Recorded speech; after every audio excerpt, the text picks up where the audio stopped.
All right. What is up? What is up, ladies and gentlemen? My name is Michael Music. We are reading Think and Grow Rich at the moment. I don't have the book, so let's see. Where is this? All right. Okay. So we're reading this book, Think and Grow Rich, and we're diving deep into specialized knowledge. And pretty much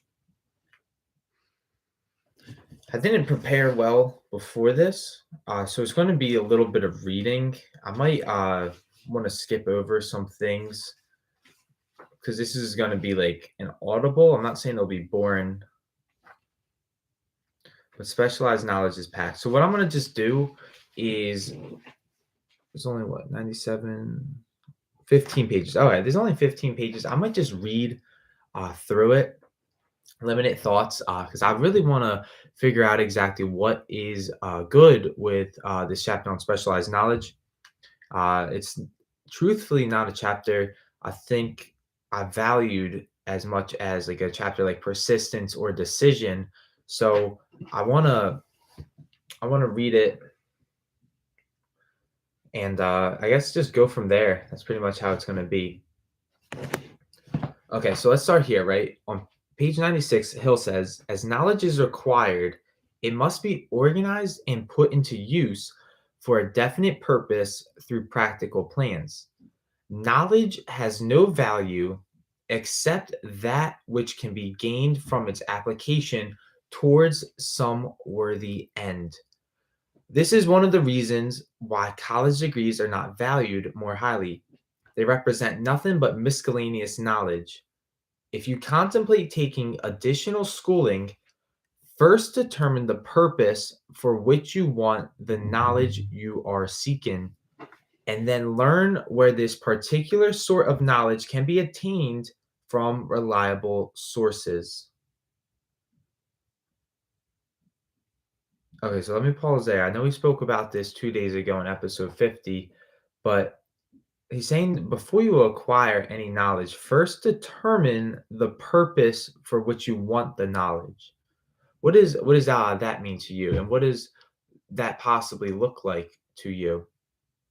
Hill goes on to say that successful men in all callings never stop acquiring specialized knowledge related to their major purpose, business, or profession.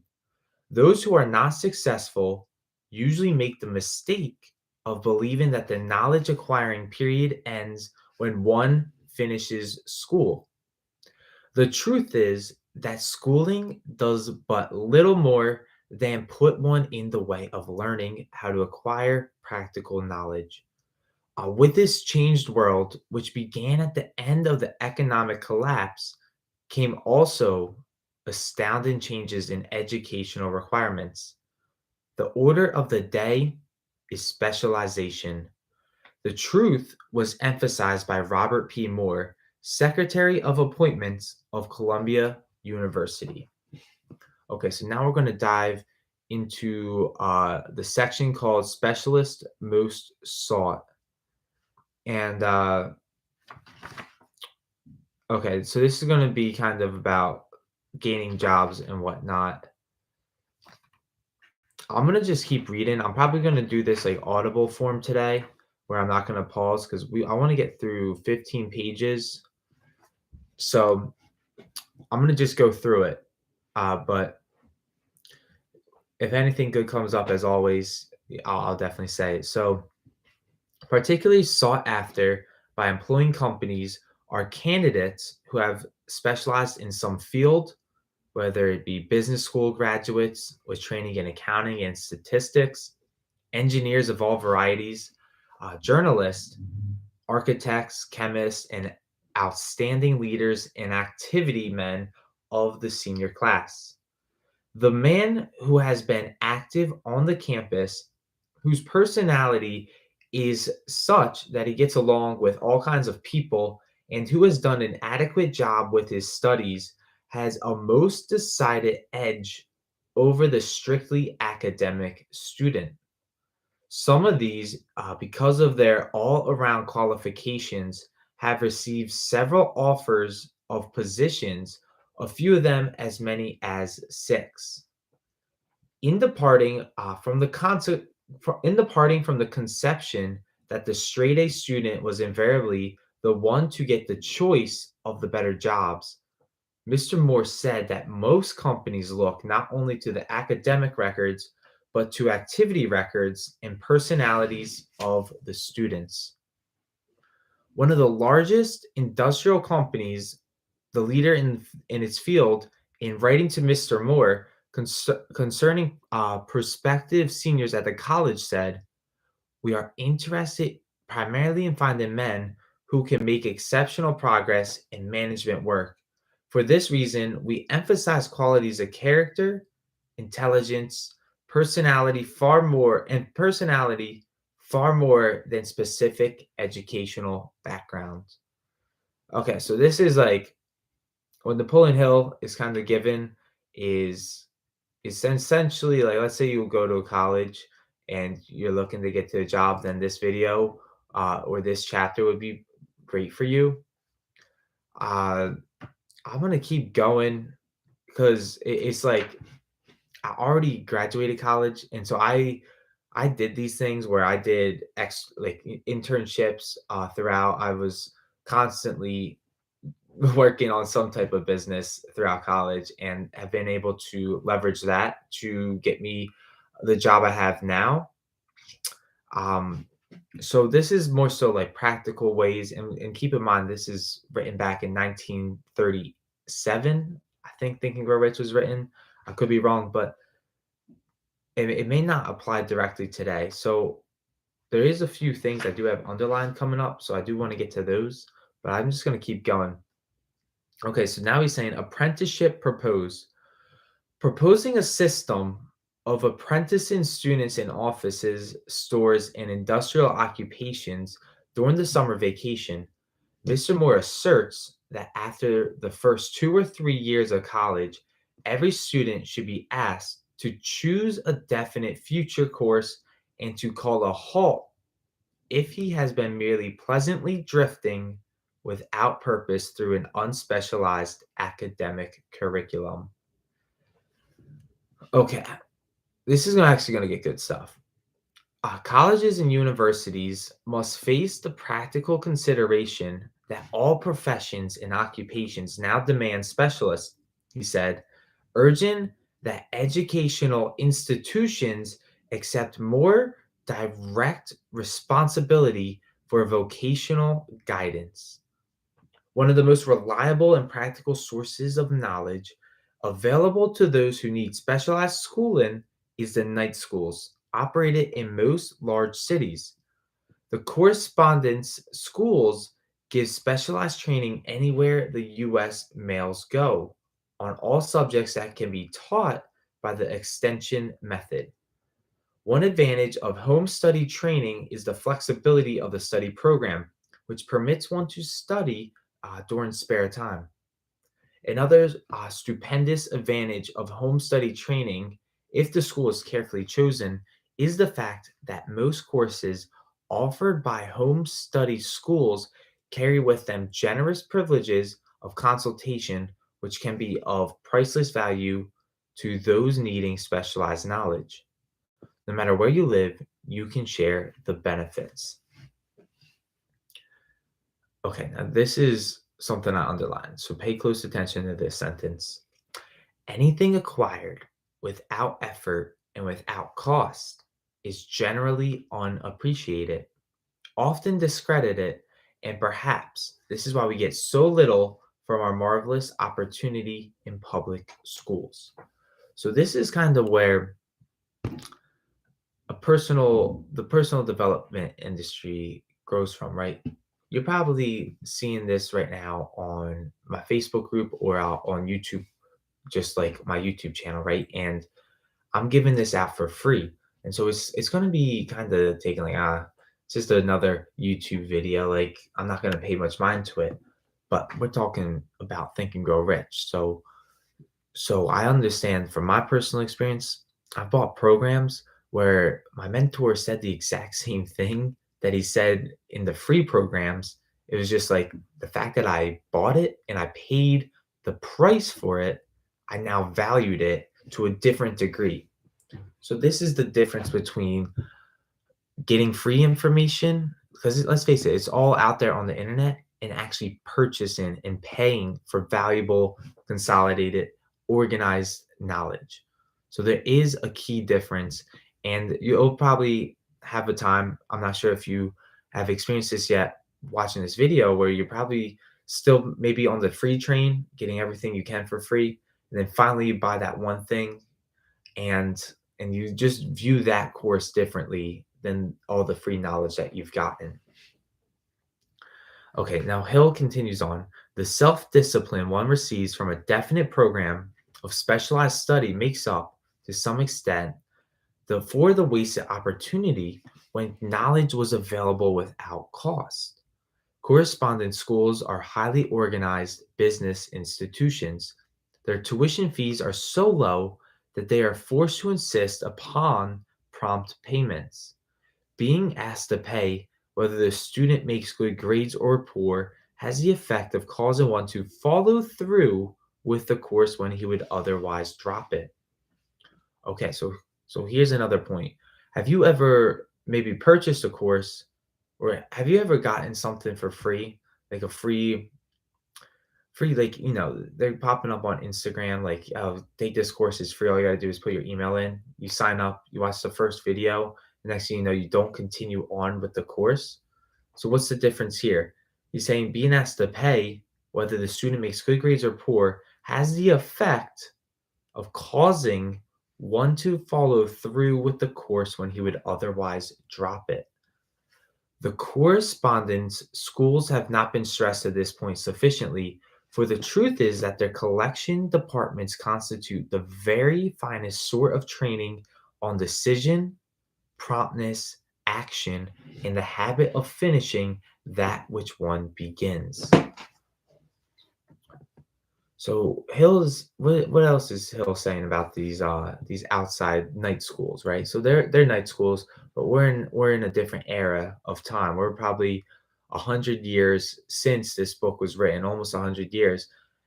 We're in a situation where everything we're learning is through online schools, right? The different online programs, online courses, online mentors, you name it.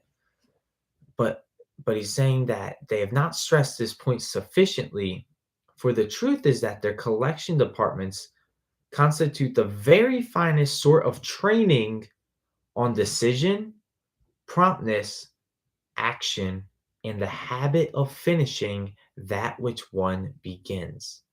So this is four things that are not even listed in the program, but if you actually complete a program, you pay for it and you follow through with it, there's four definite disciplines that you will obtain from going through with this program.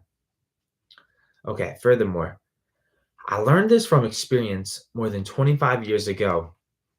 I enrolled for a home study course in advertising. After completing 8 or 10 lessons, I stopped studying, but the schools did not stop sending me bills. Moreover, it insisted upon payment whether I kept up my studies or not. I decided that if I had to pay for the course, which I legally obligated myself to do, I should complete the lessons and get my money's worth. I felt at the time that the collection system of the school was somewhat too well organized, but I learned later in life that it was a valuable part of my training, for which no charge had been made. Being forced to pay, I went ahead and completed the course.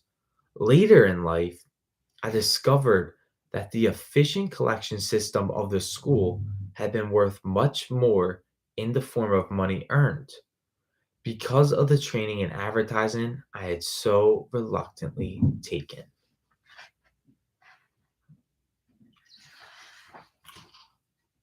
All right.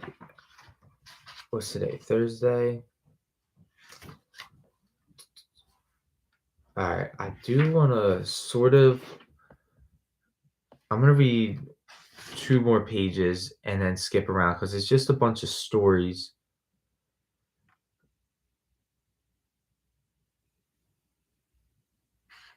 But this is good stuff. Okay, let me just keep going.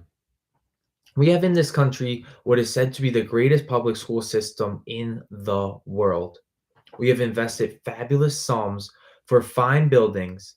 We have provided convenient transportation for children living in the rural districts so that they may attend the best schools. But there is one astounding weakness to this marvelous system: it is free. So, Napoleon Hill is saying that the issue with public schools is that it's free. Now, we're not truly valuing what we learn in school. Now, he says this is really important what I'm about to say right here. One of the strange things about human beings is that they value only that which has a price. The free schools of America and the free public libraries do not impress people because they are free. This is the major reason why so many people find it necessary to acquire additional training after they quit school and go to work. It is also one of the major reasons why employers give great consideration to employees who take home study courses. They have learned from experience that any person who has the ambition to give up a part of his spare time to study at home has in him those qualities which make for leadership. This recognition is not a charitable gesture. It is sound business judgment upon the part of the employers. Now there is one weakness in which people for which there is no remedy. There's one weakness in people for which there is no remedy. It is the universal weakness of lack of ambition. Persons, especially salaried people, who schedule their spare time to provide for home study seldom remain at the bottom very long. Their action opens the way for the upward climb, removes many obstacles from their path, and gains the friendly interest of those who have the power to put them in the way of opportunity. The home study method of training is especially suited to the needs of the employed people who find after leaving school that they must acquire additional specialized knowledge but cannot spare the time to go back to school. The changed economic conditions prevailing since the Depression had made it necessary for thousands of people to find additional or new sources of income. For the majority of these, the solution to their problem may be found only by acquiring specialized knowledge. Many will be forced to change their occupations entirely. When a merchant finds that a certain line of merchandise is not selling, he usually supplants it with another that is in demand. The person whose business is that of the marketing personal services must also be an efficient merchant. If his services do not bring adequate returns in one occupation, he must change to another where broader opportunities are available.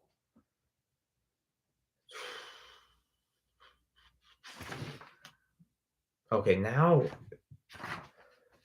I guess like what I learned what I like from the past 4 pages, right? Basically, you're not going to value what I'm teaching right now if it's free, right? So there's a reason why it would make sense for me to charge money for a course on Think and Grow Rich like this, because no one's truly going to value and take action on it if it's just another free thing. Because the thing is, when it's free, it's just something that you're kind of looking to consume and entertain yourself. But we're reading Think and Grow Rich to take action on, and I want to eventually be a living testament of this book that it does work. And another thing that's cool about when you pay for information is that it has the effect of making you follow through with it. So you're not just gonna pay $1,000 for a course and drop it the first day. You're gonna follow through. That's definitely happened to me for some courses that I've purchased. So furthermore, it's just like going back to the same idea. Actually, one of the strange things about human beings is that they value only that which has a price. So humans only value that which has a price. I thought that was really interesting. All right, and then we ended it off there. So that is it for today for specialized knowledge. I'd love to hear what you learned, what you like about what you read so far or listened so far. We're gonna finish up the chapter tomorrow, and I definitely want to skip a little bit ahead because it gets better. And I know there's a reason that specialized knowledge is so key. So what I might do tonight is just study this book myself, make sure I'm prepared ahead of time for what I want to talk about, and we'll talk then. All right, so I'm gonna wrap this episode up a little sooner than later. Thank you guys for watching. Thank you girls for watching. Thank you all for watching. My name is Michael Music. This was Thinking Real Rich, episode 51. We just finished up specialized knowledge, and I'll leave you how I always leave you guys. Until we meet again in time and space. See you, Facebook, and peace out, YouTube. Bye for now.